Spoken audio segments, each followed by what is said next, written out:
Now let us write it. So now question number 5 निकालिए, page number 78. Page 78. When ball is thrown upward, it slows down and ultimately stops at certain height and then comes back. फिर उसके बाद ये लौटेगी और यही ground पे गिर जाएगी. ऐसे आ जाए. So why it happens? There is a downward pull on ball. There is downward pull on ball. This force is called gravitational force. इसे कहेंगे gravitational force.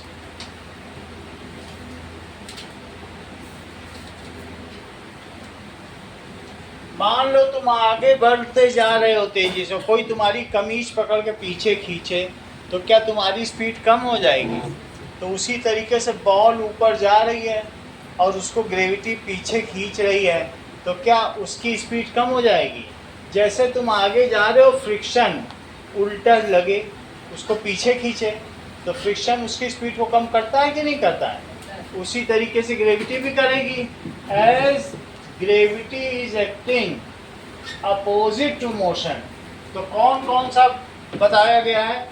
During its upward motion, इसे फर्स्ट पार्ट कहो, ये upward motion है. और during its downward, इसे second कहो. और तीसरा when it has stopped. So during its upward motion, Aarav Tomar, during its upward motion, ये मुझे बताओ कि what are the forces acting on the ball. इस पर कौन सा फोर्स एक्ट कर रहा है जब ये ऊपर जा रही बॉल, और वो किधर काम कर रहा है? ठीक है, gravitational force is acting. Gravitational force is acting downward. क्या ये फोर्स अपोजिट टू मोशन है कि towards the motion?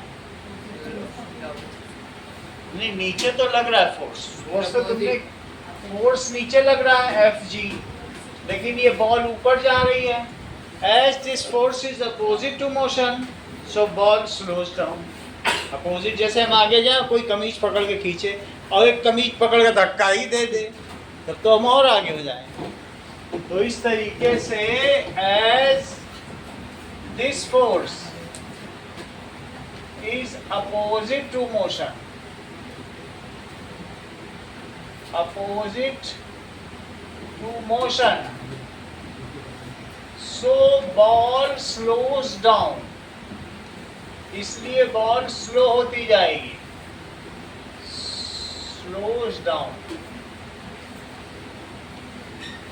Second part देखिए भावना.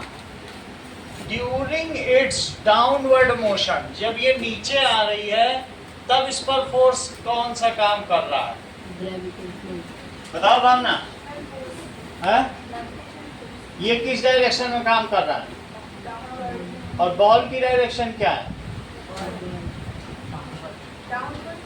डाउनवर्ड. तो डाउनवर्ड जा रही है. अगर जिधर कोई चीज जा रही है और उधर ही धक्का दे दो उसको, तो उस समय उसकी स्पीड बढ़ती है कि घटती है? बढ़ जाएगी. तो नीचे आती हुई चीज की स्पीड बढ़ेगी, क्योंकि मोशन के ही अलाउंग फोर्स लग रहा है. बोलो, बात समझ में आई लक्ष्मी कन्वर? ठीक है, दरवाजा बंद करके आए करो. सो during its downward motion,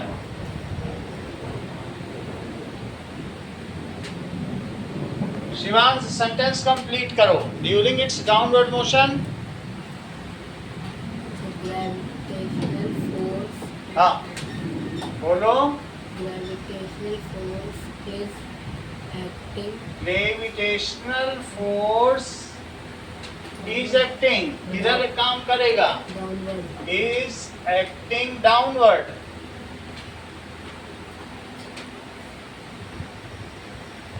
So as force is along the motion, direction of motion, force भी उधर ही है, is along, क्या अपोजिट तो नहीं है ना, along the direction of motion, तो तोमर क्या होगा, बोलो, नहीं बोल रहे, नहीं बोला करो, बातचीत करो, हाँ, as force is along the direction of motion, नहीं बताओगे, इट्स स्पीड, तुम तो नाराज हो गए, इंक्रीजेस, हाँ आरव शर्मा, थर्ड बताओ, एट टॉप मोस्ट पोजीशन, क्या तब भी कोई फोर्स लगेगा, बोलो,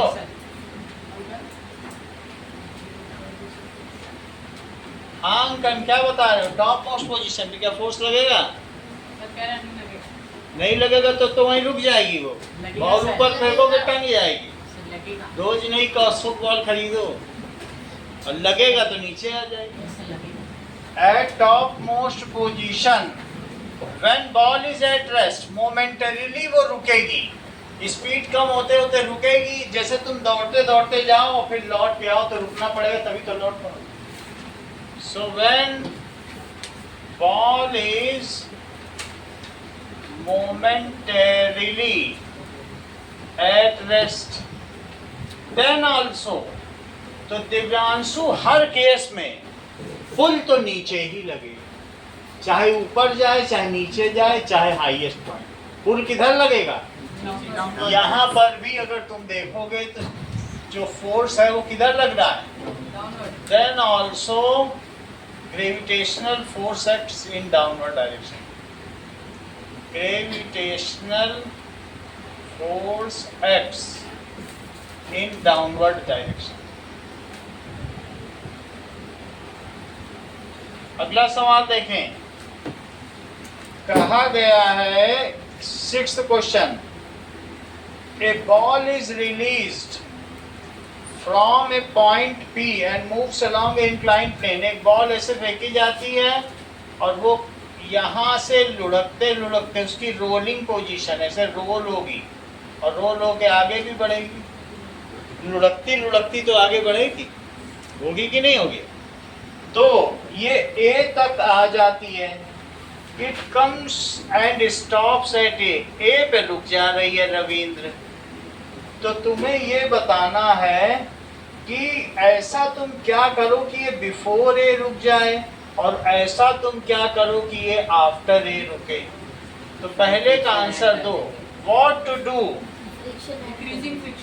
इफ हम यहाँ पे क्या करते हैं फर्स्ट केस में, इफ वी इंक्रीज फ्रिक्शन, इस सरफेस पे कैसा बना दें, फ्रिक्शन इरेगुलरिटीज डेवलप कर दें, इफ वी उसमें कुछ ना कुछ ठोक ठोक के नेल से कुछ करके टेढ़ा मेढ़ा बना दें, if we increase the surface rough, make the surface rough, then friction will get increased and ball will stop before A. So if, बोलो, पाइप नहीं सीधा करना, बस यही तरीका है, तुम्हारे घर की छत है, तुम टेढ़ा मेढ़ा कर दोगे घर नीचे गिर जाएगा। Now if we make the surface, जो हॉरिजॉन्टल सरफेस है नीचे वाली, horizontal surface,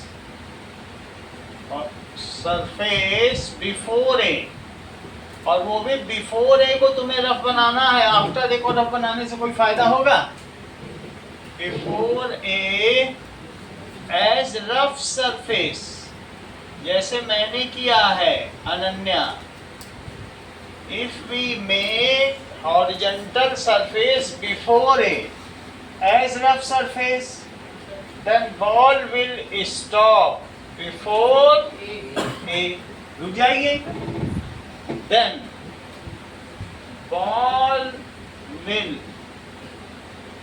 stop before A। और दूसरा केस क्या है, मैं चाहता हूं कि ये बाद में रुके, if we sprinkle talcum powder या बोरिक पाउडर, जानते हो तुम लोग कैरम बोर्ड वाला, तो वो पाउडर अगर डाल दो तो क्या होगा बताइए, तब वो और दूर तक जाएगी, friction will get reduce, decrease. So if we sprinkle, इसमें बोरिक पाउडर डाल दो तो इस केस में ये बॉल यहाँ भी जा सकती है। So if we sprinkle boric powder before a friction will get reduced, जो कैरम बोर्ड में पड़ता है, फ्रिक्शन विल गेट रिड्यूस, और इस वजह से क्या होगा, so ball will stop after a, ball will stop after a. अगला सवाल देखो, why do we sometimes slip on a smooth surface like ice और पॉलिश्ड फ्लोर। तो हम स्लिप क्यों कर जाते हैं, तो जरा देखो क्वेश्चन नंबर 7, जब भी हम वॉक करते हैं तो वॉक करते समय हम एक तरीके का फोर्स लगाते हैं, वी अप्लाई ए फोर्स, ऐसा करते हैं कि नहीं, और तभी तो हम आगे चल पाते हैं।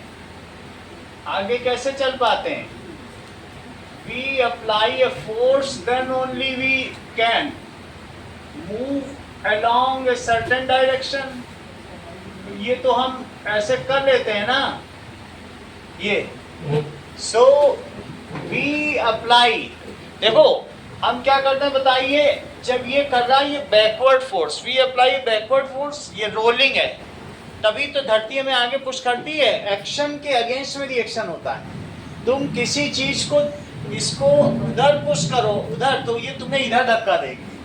तुम व्हील चेयर जनराउंड जिसके अंदर पहिए लगे होते हैं उस पर बैठ जाओ और सामने की दीवार को धक्का दो तो तुम पीछे भागोगे। इवन नाव में बैठे हो और तुम नदी के किनारे धक्का दो तो तुम क्या होगा बताओ, जब तुम पैडल को पीछे फेंकते हो तो नाव आगे जाती है। एक्शन के अगेंस्ट में क्या होता है, रिएक्शन होता है।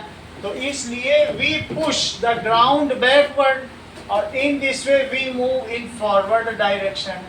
सो हमने क्या किया, जमीन को, यद्यपि जमीन पुश नहीं होती है, ठीक है, so we walk on ground with due to help of friction, we walk on ground,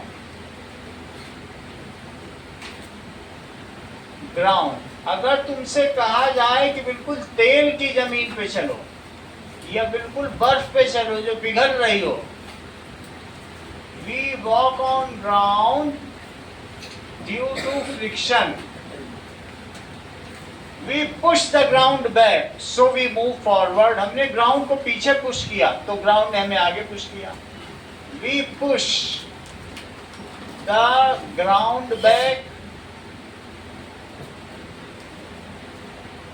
so we move forward, इसलिए हम आगे बढ़ पाते हैं।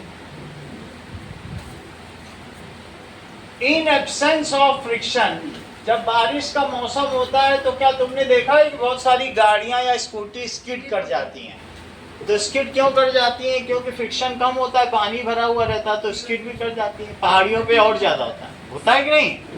सो इफ क्वेश्चन में भी एक पूछा गया है, if there is polished surface,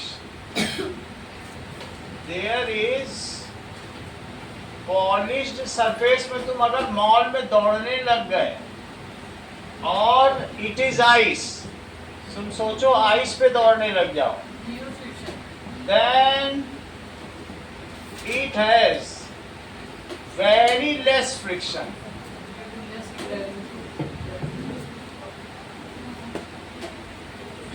तो ऐसे केस में क्या होगा, सो वी विल स्लिप, इसलिए क्या होता है, friction helps us walking, so we slip.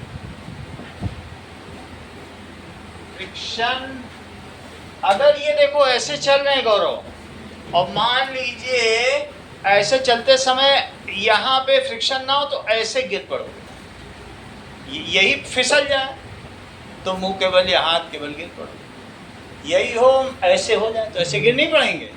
तो फ्रिक्शन हमें कांटेक्ट में रखता है। पैर को हमको ये एक रोलिंग मोशन दे रहा है। ये कैसा मोशन दे रहा है? Rolling. Friction helps us in walking.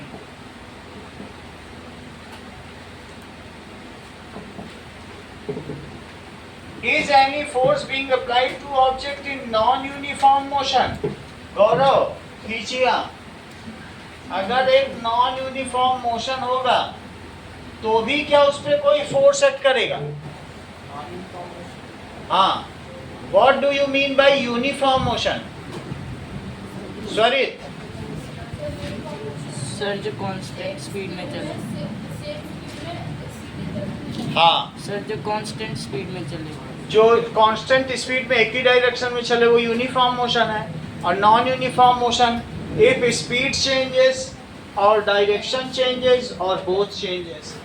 So for changing speed और फॉर चेंजिंग डायरेक्शन और फॉर चेंजिंग बोथ इस फोर्स इज रिक्वायर्ड। तुमने देखा था ना फोर्स क्या क्या कर सकता Yes, है? sir. Force can change the direction, force can change the speed, तो ये सब कर सकता है। तो नॉन यूनिफॉर्म मोशन कौन बनाता है? फोर्स ही तो कर सकता है। तो यूनिफॉर्म मोशन क्या होती है कि uniform motion, if object moves with constant speed. Lakshmi convert sentence पूरा करो। स्पीड बोलो भाभी। If object moves with constant speed, तीन लोगों से तो बुलवा दिया, बोलो हाँ। And moves in same direction. Lakshmi तुम सुन नहीं पाती हो तो आगे बैठा करो ना। सेम डायरेक्शन, सुनने वाली बात तो तुमने बताई थी कि सुनने में दिक्कत है, तो आगे बैठ जाया करो। ऐसा non uniform motion. Lakshmi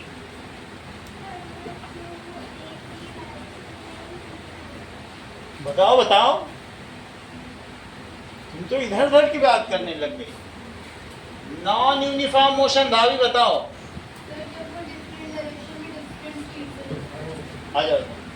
when वो डिफरेंट स्पीड से जाए, if object moves with different speed, ठीक है, आइदर चेंजेस स्पीड और चेंजेस डायरेक्शन और बोथ। स्पीड भी बदले, डायरेक्शन, भीड़ भाड़ वाले बाजार में जा रहे हो जन्माष्टमी के दिन, तो नॉन यूनिफॉर्म मोशन क्या होता है? इफ ऑब्जेक्ट चेंजेस स्पीड और चेंजेस डायरेक्शन और बोथ। जैसे कोई साइकिल सीख रहा हो तो बार बार ब्रेक लगाएगा, बार बार बढ़ेगा, बार बार हैंडल घुमाएगा, तो उसका मोशन कैसा हो जाएगा? Non uniform motion. For we know that force is required for changing the speed और changing the direction. So for non uniform motion there is always a force act on it. और कोई चीज अपने आप चल रही है, मान लो ये 10 की स्पीड से चल रही है, तो क्या इसको चलाने के लिए फोर्स चाहिए? नहीं चाहिए। मान लो अगर इंटरस्टेलर स्पेस में प्लैनेट मूव कर रहा है तो उस पर फ्रिक्शन ना लगे तो वो चलती ही रहे, चलती हुई चीज चलती रहेगी और रुकी हुई चीज रुकी रहेगी। ये लॉ ऑफ इनर्शिया है। इंटरस्टेलर स्पेस में कोई मान लो धरती सूर्य से पीछा छुड़ा ले और एक ही डायरेक्शन में चलती रहे, तो क्या वो कभी रुक जाएगी? क्योंकि वहाँ कोई फ्रिक्शन ही नहीं है। तो no force is required for a body to keep on moving. चलती हुई चीज को अगर तुम बिल्कुल बोरिक पाउडर लगा दो जमीन में और गोटी को फिसला दो तो क्या गोटी कभी रुकेगी? बिल्कुल ऐसा बना दो कि उस पर फ्रिक्शन लगे ही ना, वो कभी नहीं रुकेगी। बोलो बात समझ में आ गई? तो लिखो कि फोर्स कैन चेंज। फोर्स क्या कर सकता है Manoj? Force can change the speed or direction. So for non-uniform motion, a force is always needed. बोलो बात समझ में आ गई? Force can change the speed. Speed भी बदल सकता है और direction. So for non-uniform motion Mahavir, force is needed. Force is needed. चाहे वो कोई भी force हो. अगर तुम फ्रिक्शन लगाओगे तो धीरे धीरे रुक जाएगी, तब भी नॉन यूनिफॉर्म मोशन। और इंजन को स्टार्ट करोगे तो तेज हो जाएगा। यही तो होता है स्कूटी में, इंजन चालू कर दो तेज हो जाए, ब्रेक लगा दो रुक जाए, लेकिन नॉन यूनिफॉर्म बन गया मोशन, स्पीड बदल गई। आगे देखिए,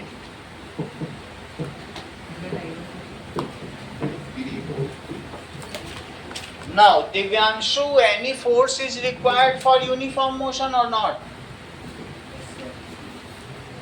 हाँ दिव्या, नो सर, दोनों फिर ऐसे क्यों हो रहा है? क्या तुम सिर्फ उतार रहे हो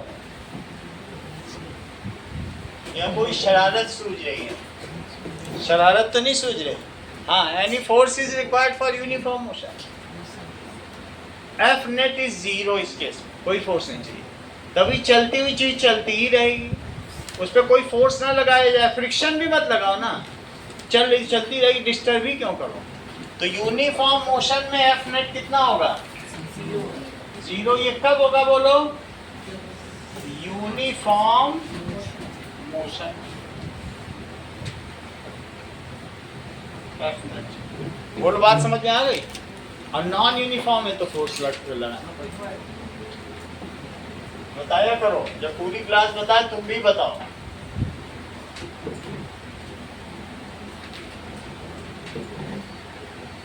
चलिए, यदि किसी वस्तु पर बाह्य बल आरोपित न किया जाए तो रुकी हुई वस्तु रुकी रहेगी और चलती हुई वस्तु एक दिशा में समान गति से चलती रहेगी। ये न्यूटन का प्रथम नियम है। रिपीट करो, if no force is applied on an object then the object which is at rest will remain at rest and the object which is moving will keep on moving in same direction with same speed. ये तुमसे पहले लिखवा चुके हैं, last test में तुम full marks लाए हो। रिपीट करो।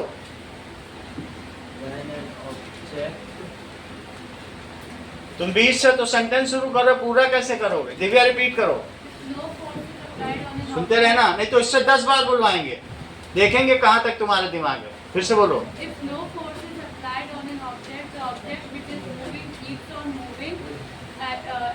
in the same speed and same direction, object which is at rest will remain at rest. Repeat करो।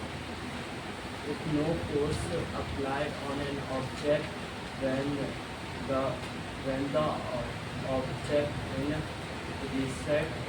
reset क्या होता है? तो उसको reset घड़ी है। हाँ।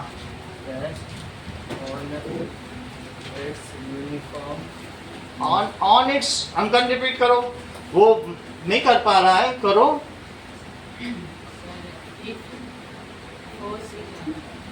आरव राज।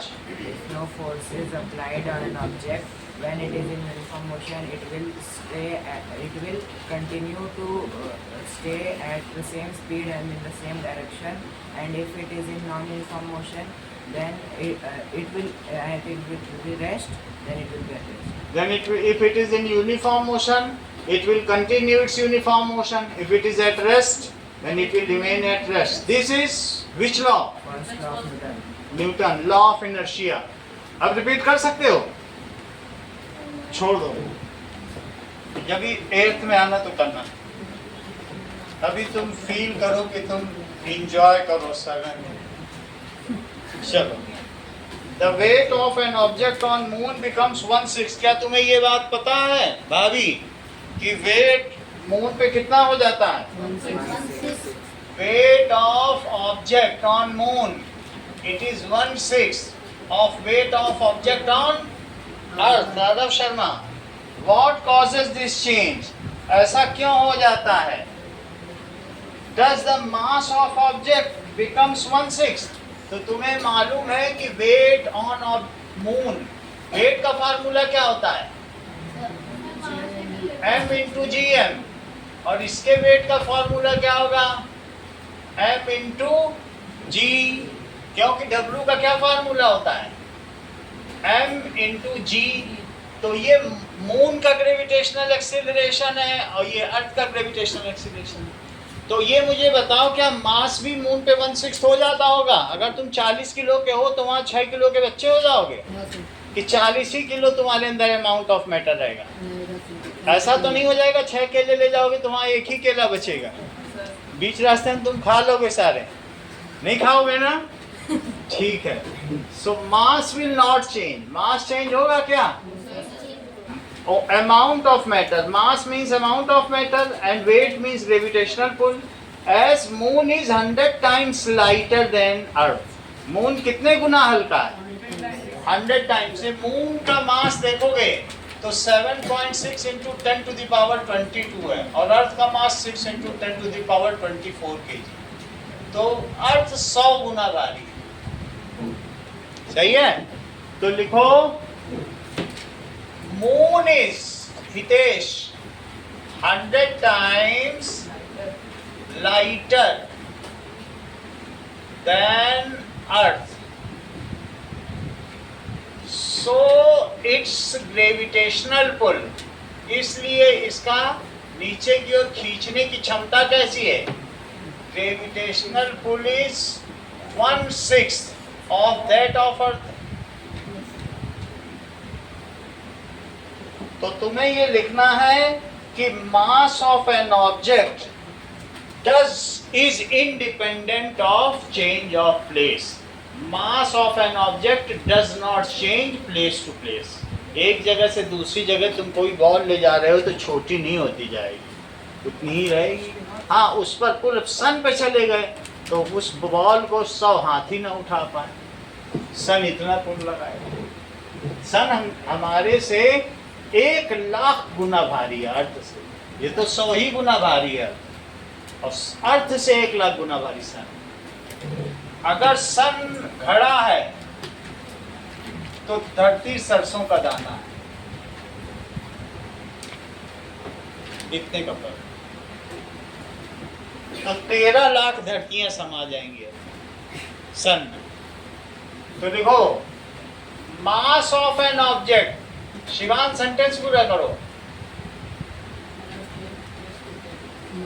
is thus amount of substance contained in it and it does not change from place to place. Is amount of substance contained in it, it does not change। तुम 40 किलो के हो तो 40 किलो के ही रहोगे, from place to place.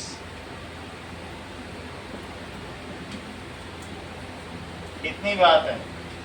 तो what causes this change? ऐसा क्यों होता है? क्योंकि मून 100 टाइम्स लाइटर है, सो इसलिए ग्रेविटेशनल पुल इतना हो जाता है। 10th क्वेश्चन देखो, ये बताओ कि 3 ऑब्जेक्ट्स दिए गए हैं, 3 objects of same size and same shape but made of different materials are placed in water, तो they dip to different depth। तो तुम्हें ये बताना है शिवांश, इसमें सबसे भारी कौन सा है? वो सही बात है, लेकिन तुम देख लो कौन ज्यादा डूबा हुआ है। फर्स्ट बहुत भारी होगा, उसकी डेंसिटी ज्यादा है इसलिए डूबा है। फिर भी इस केस में भी वो तैर रहा है, डूबा ज्यादा है।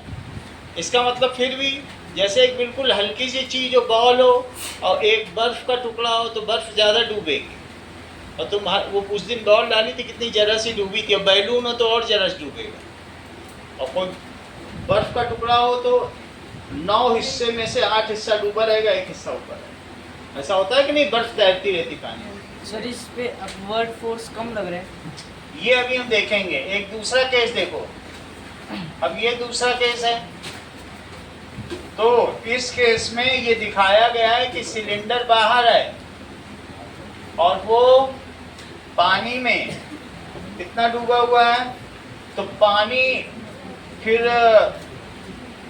उतना पानी वो हटा नहीं पाया, तो पानी का लेवल नीचे ही रहा। तुम जितना डुबाते जाओगे उतना पानी ऊपर आता जाएगा। ये चीज तुम दिव्यांग समझ रहे हो? डूबता जाएगा तो क्या पानी ऊपर नहीं आएगा? ये कम डूबा है तो उतना पानी भी ऊपर नहीं। और एक और तीसरा ऑब्जेक्ट है, वो और भी कम डूबा है। ये देखो यहां तक है, तो वो कितना डूबा है, ये देखो। तो इस केस में अब वाटर लेवल क्या है, यहां तक की तो तुमको बात पता चल गई। और तीनों पे वेट लग रहा है ये, तो इस पे वेट W1 है, इस पे वेट कितना है W2, और इस पर वेट क्या है W3। इन तीनों में आरव शर्मा सबसे ज्यादा हैवियर कौन है? फर्स्ट वाला तभी उसने ज्यादा पानी डिस्प्लेस किया है। अगर तुम यहाँ छेद कर देते तो बहुत सारा पानी गिर जाता। Object displaces water equal to its weight, तो इसलिए as W1 has displaced much water, W1 ने ज्यादा विनीत पानी डिस्प्लेस किया है कि नहीं, और इसने ज्यादा सा किया है, तो तुम्हें ये भारी लग रहा है कि ये भारी लग रहा है? तो लिखो W1 has displaced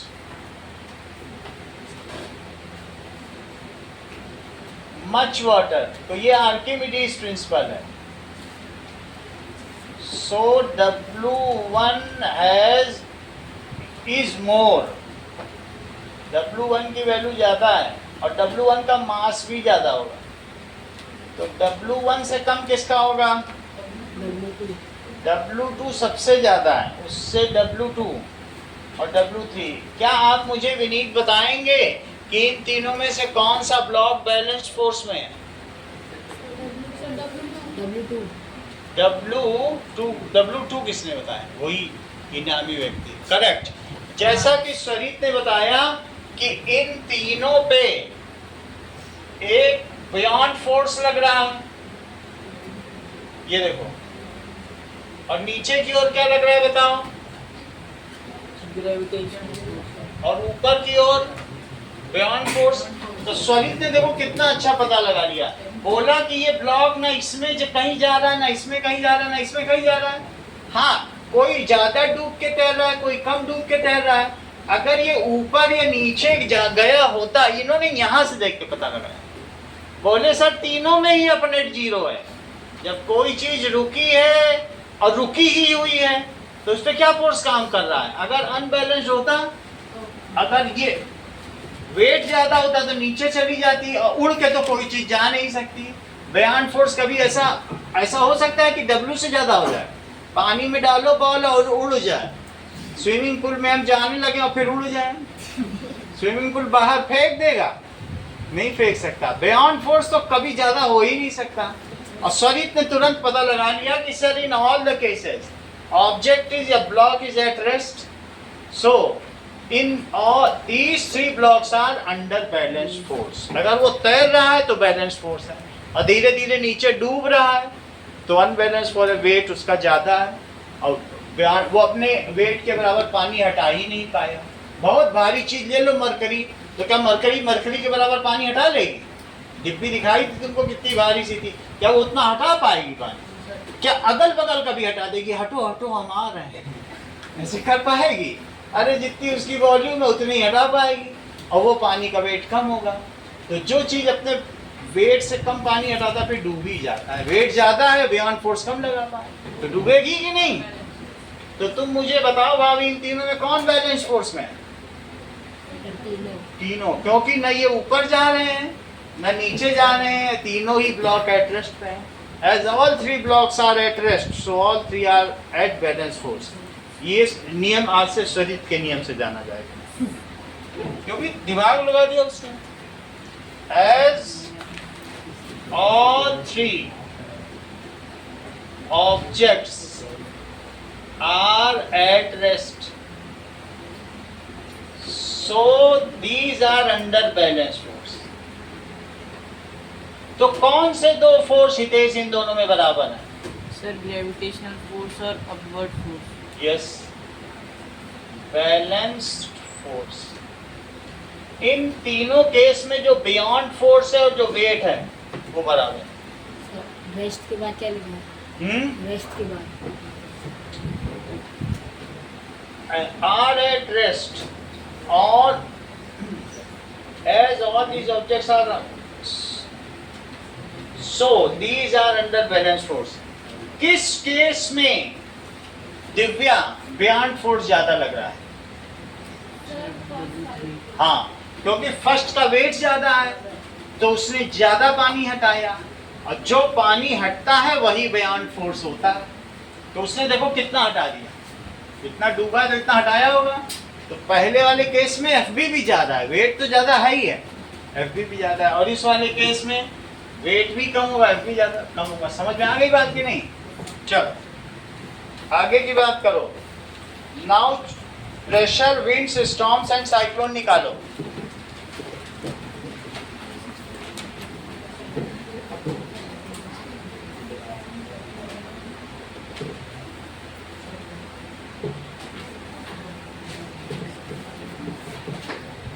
Okay. Now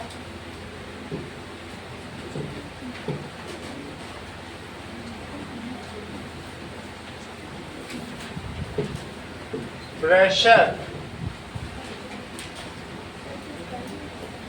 wind, storm and cyclone।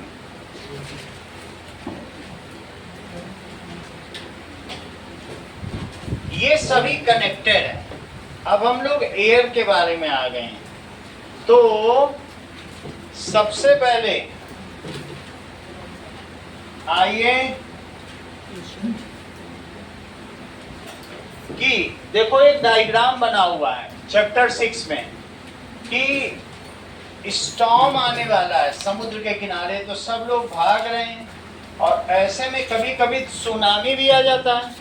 Book उनको भी दिखाओ बुक, तुम पूरी बुक खुद ही चित्र देखे ले रहे हो और पेज भी नहीं पलट रहे, झांक झांक के ट्रेस देख रहे हो।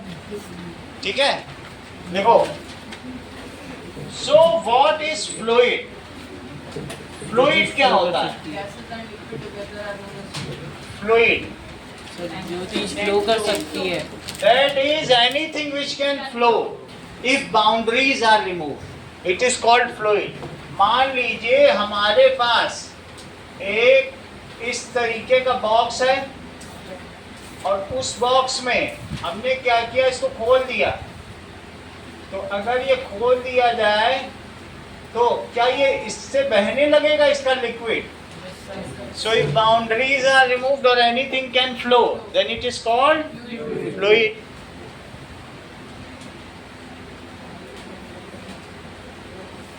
Are removed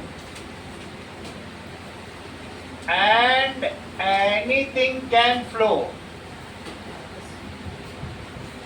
कोई चीज फ्लो कर जाए, it is called fluid। fluid। इतनी बात हो गई।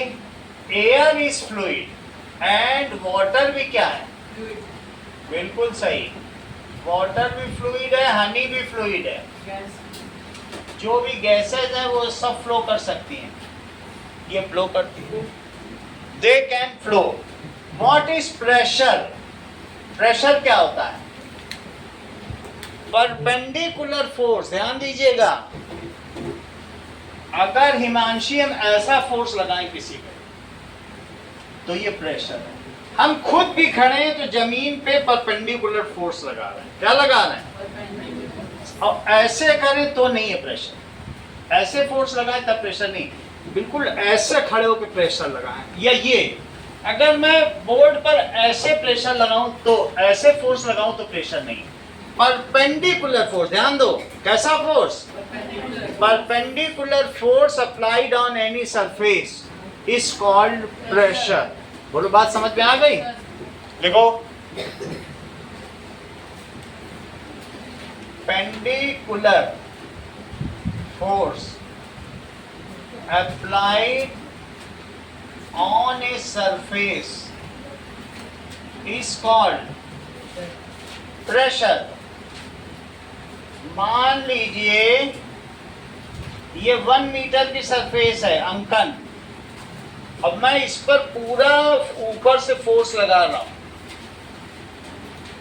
ये सब तरफ लगा रहा हूं,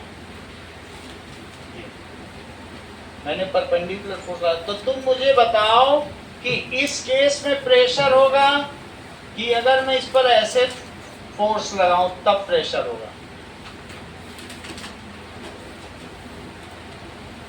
किस केस में प्रेशर है? सब फर्स्ट वाले में परपेंडिकुलर। क्योंकि ये परपेंडिकुलर है और ये नॉट परपेंडिकुलर है। ये बात समझ आ गई? मान लो ये 1 मीटर साइड और ये 1 मीटर साइड है, तो मुझे तुम इस सरफेस का एरिया बताओगे? क्या स्क्वायर के एरिया का तुमको फार्मूला आता है? बोलो। Area of square side into side तो साइड कितनी है? 1 और 1 मीटर इंटू 1 मीटर, तो आलोक शर्मा कितना हो गया इसका एरिया? बता ही नहीं रहे, ये सही बता दिए या फिर से पलट गए? प्रत्युष यादव, अच्छा कोई बात नहीं। हाँ, ये किसने बताया? ये विधान है। क्योंकि इन्होंने मीटर इंटू मीटर भी कर दिया। देखो दिमाग है, 8th के बच्चे के जैसा दिमाग भी है उसमें, ऐसा नहीं कि IQ कम है। कितनी बड़ी बात है। तो किसी ने कहा 1 इंटू 1 इज 2, वो 1 का टेबल बताने लगा। अच्छा, विधान ने बोल दिया। तो दैट इज 1 मीटर स्क्वायर। ये तुम्हें समझ में आ गया एरिया? और अगर मैं कहूं कि ये 2 और 2 है तो तब कितना होगा? 2 और 2 तो ये 4 मीटर स्क्वायर। और ऐसे में मैंने इसके ऊपर 40 न्यूटन का फोर्स लगा। 40 न्यूटन का मतलब मैंने इस पे कितने किलो चावल बिखेरे? ये 1 मीटर है, 4 kg किया होगा, तभी तो 4 इंटू 10 तुम कर रही हो। 4 किलो। ये 1 मीटर है, आधा डाइस ले लो, आधा पोडियम जिसपे मैं खड़ा हूँ, ये 1 मीटर है और इधर भी 1 मीटर ले लो, इस पे 4 किलो चावल डाल दो तो 40 न्यूटन हो जाएगा। क्योंकि वेट तो तुम जानते हो m इंटू जी होता है, सही है? तो 40 न्यूटन का इस पे फोर्स लगा और एरिया कितना है? 4 मीटर स्क्वायर। तो फोर्स कितना है बताओ? 10 पास्कल। दैट इज, तुम तो बहुत अच्छा बता रही हो, 40 न्यूटन। तो what is the formula of pressure? Force divided by area. Yes, that is force acting per unit area. Force acting per unit area, area is called pressure. ध्यान दीजिएगा, कौन सा फोर्स? Perpendicular force. कौन सा force? Perpendicular force होना चाहिए। अब perpendicular force को क्या कहते हैं? ये बताएं। थ्रस्ट बोले हो, बहुत अच्छा है। इसका मतलब पढ़ के आए चैप्टर पूरा। तो perpendicular force is called thrust. आज दिव्यांश सब बता रहे हैं, इसका मतलब अनार का जूस पिए या कोई तगड़ा वाला जूस पीते हैं। नाउ सी, इतनी बात समझ में आ गई? परपेंडिकुलर फोर्स को आरव शर्मा क्या कहेंगे? थ्रस्ट। तो थ्रस्ट पर यूनिट एरिया, अगर 40 न्यूटन फोर्स 4 मीटर स्क्वायर पे लग रहा है, तो क्या तुम मुझे बताओगे 8 मीटर स्क्वायर पे कितना फोर्स लग रहा है? 10 न्यूटन पर मीटर स्क्वायर। चेक करो, प्रेशर क्या है? Force acting per unit area. ये देखो,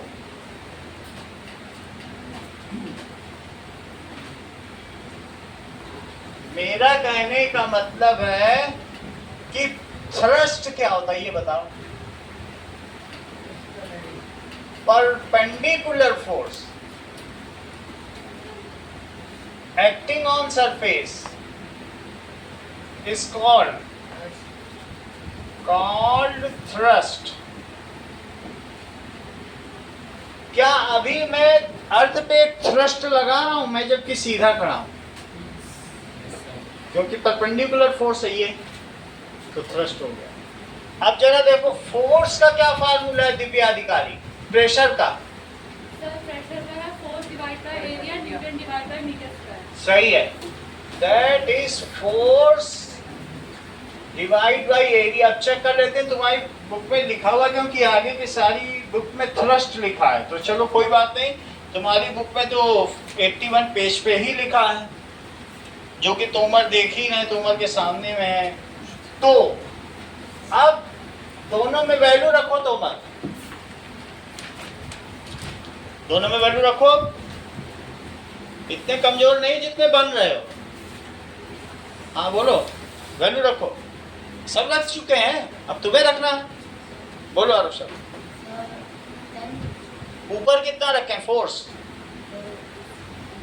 10 यहाँ से देख के बताओ ना। 40 न्यूटन, वो तो आगे बैठा है, उसके आगे पंखा पड़ रहा है, वो नहीं देख पा रहा है।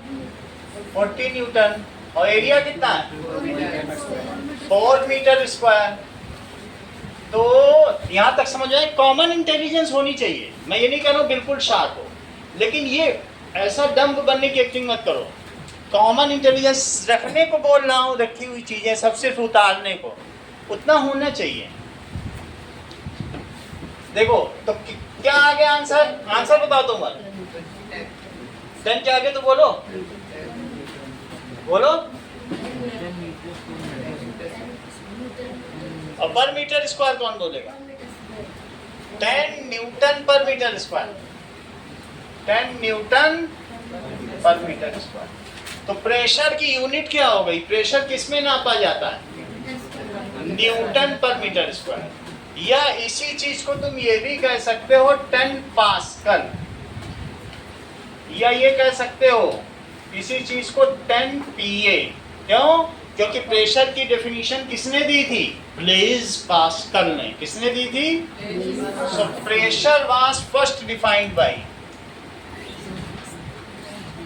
सर वो 10 P क्या लिखा है? 40 न्यूटन तो फोर्स लगा दिया। न्यूटन तो जानते हो, पिछले चैप्टर में पढ़ लिया है तुमने। और कितने एरिया में लगाया? That is force divided by area. तो उससे प्रेशर आ जाएगा 1 मीटर स्क्वायर एरिया में तुमने जितना चावल बिखेरा है, उसका जितना वेट है, वही उसका प्रेशर। दैट इज, देखो तो ये 40/4 को डिवाइड करो तो हितेश कितना आ जाएगा? 10 और जो यूनिट है वो वैसे का वैसे लिख दो, क्योंकि एरिया तो मीटर स्क्वायर में है, तो न्यूटन पर मीटर स्क्वायर को ही पास्कल कहते हैं। सही है? तो pressure was first defined by, किसने डिफाइन किया था? Blaise Pascal. किसने?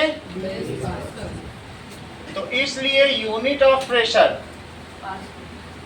So unit of pressure is pascal. That is pascal. Pascal भी लिख सकते हो, या PA लिखोगे तो कैपिटल। नाउ दिव्यांश 1 न्यूटन को, दिव्यांशु 1 पास्कल को डिफाइन करो। बोलो अंकन। यस, बहुत बड़ी बात कह दी इन्होंने। कहा if 1 Newton force is applied on 1 metre square area, इसका एरिया कितना हो गया बताओ? 1 मीटर स्क्वायर, और इस पे कितना फोर्स लगा दो? 1 न्यूटन का फोर्स लगाओ। कितना फोर्स लगाओ भाभी?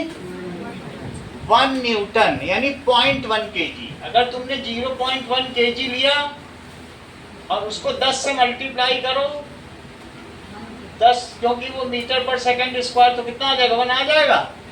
1 न्यूटन। सही है? 1 न्यूटन का मतलब है 100 ग्राम की चीज। समझ में आई बात तुमको कि नहीं? If 1 Newton force is applied on 1 metre square area, यहां भी 1 कर दो, यहां भी 1 कर दो, तो क्या ये 1 ना हो जाए? भाई हमने कहा 1 पास्कल क्या होगा? तो उन्होंने कहा if unit force is applied on unit area, unit का मतलब 1, then the pressure exerted on that surface is unity. Repeat करो।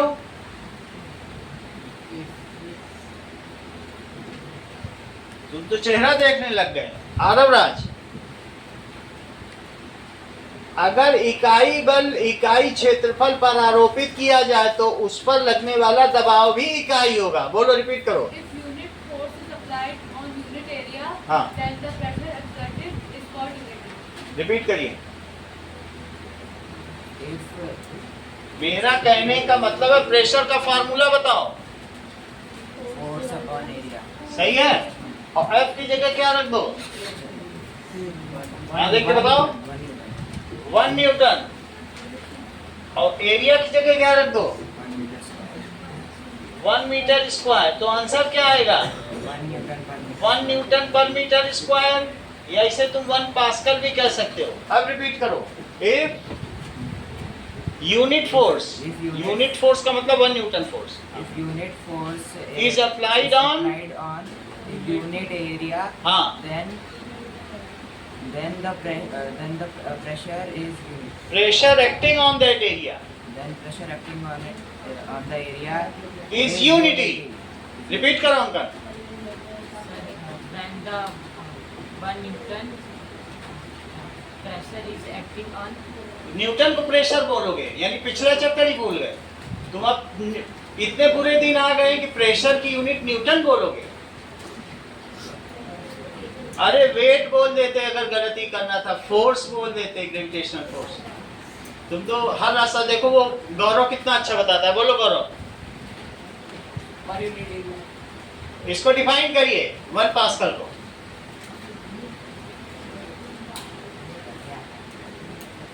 नहीं आता तो बैठे क्यों? चेहरा दिखाने के लिए। नाउ मनोज रिपीट करिए। मनोज जाकर बोल दूं तो अब तो रिपीट करिए। पूरा नाम ले दिया, अब तो रिपीट करो। हाँ, फिर से बोलो। If unit force, ये हाई फाई नहीं है, 8th के बच्चे हैं, 8th का नहीं समझ पाते हो। हाँ, if unit force is applied on unit area, then the pressure acting on it is called unity. बस तुम रट्टी के बोल दो ना, समझ पाए। समझ ही नहीं आ रहा तो बोल दो। बोलो।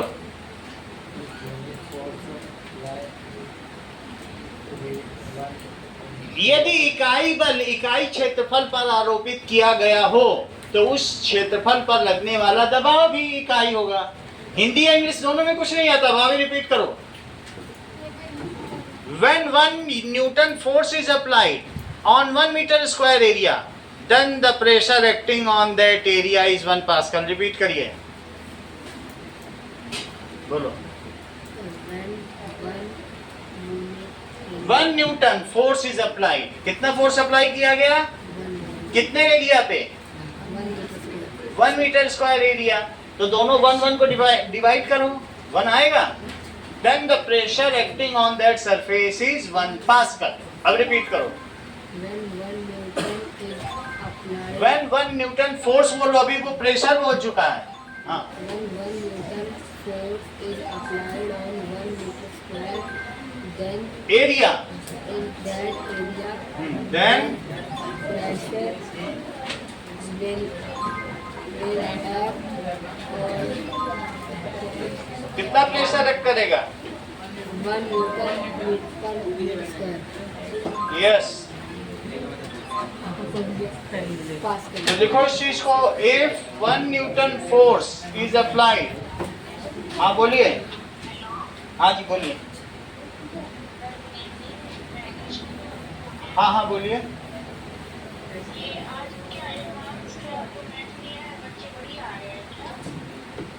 एडवांस मैथ तो सभी ने ली है। एडवांस मैथ क्या क्लास है, सब आ रहे हैं।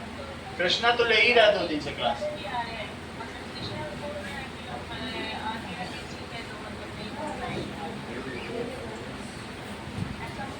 नहीं, कुछ नहीं। हाँ भेजिए, नहीं तो जब ये लेगा तो फिर मुश्किल में पड़ जाएगा। If 1 Newton force is applied on 1 meter square area, then pressure acting on that area क्या है? Acting on that area is 1 Pascal. क्या हो जाएगा? Aarav Sharma, unit of pressure क्या है? पास्कल लिखो, unit of pressure is pascal. चल अब आगे की बात करो।